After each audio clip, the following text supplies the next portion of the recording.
Good day to everyone, and welcome to the True Art of Service by Eli Guerrero, the Modern Master Butler.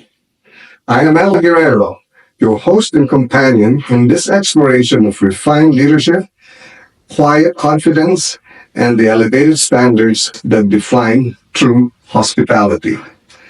Today, it is my distinct honor to welcome our resource speaker, Mr. Bryan Ignozzi.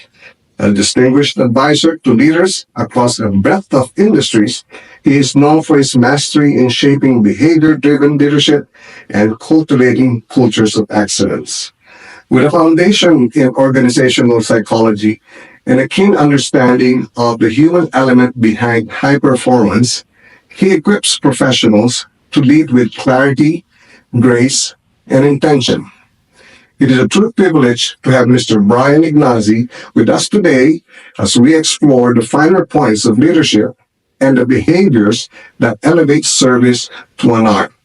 Mr. Bryan Ignozzi, welcome and thank you for gracing us with your time. Well, thank you very much, and thank you for allowing me to share.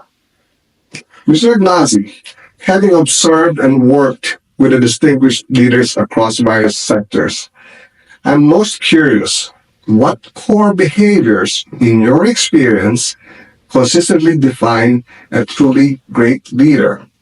Conversely, what are the most common behavioral blind spots you've encountered in emerging leaders, and how might they be gracefully addressed?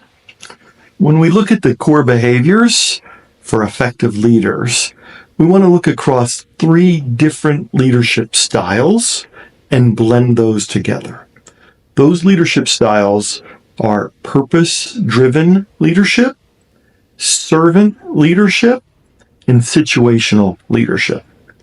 With purpose-driven leadership, right, that gives us our vision, our why, and our what. Not why we're doing a task, but why is it important, right? That purpose-driven allows us to focus and act with authenticity and integrity. And a mix of servant leadership, right? That's all about putting people first, right? As we do that, we uplift others. It allows us to act with empathy, and we treat service not as something that we have to do, but as a privilege for serving others. And if we mix that with situational leadership, right? Every day is different. Every situation is different. With situational leadership, it teaches us that we have to be ready, competent, and act again with purpose. Mixing those 3 styles of leadership together will allow us not just to lead, but to inspire ourselves and others and bring confidence to our work. Conversely, right, you talked about some of the areas that we see where people have to work on themselves.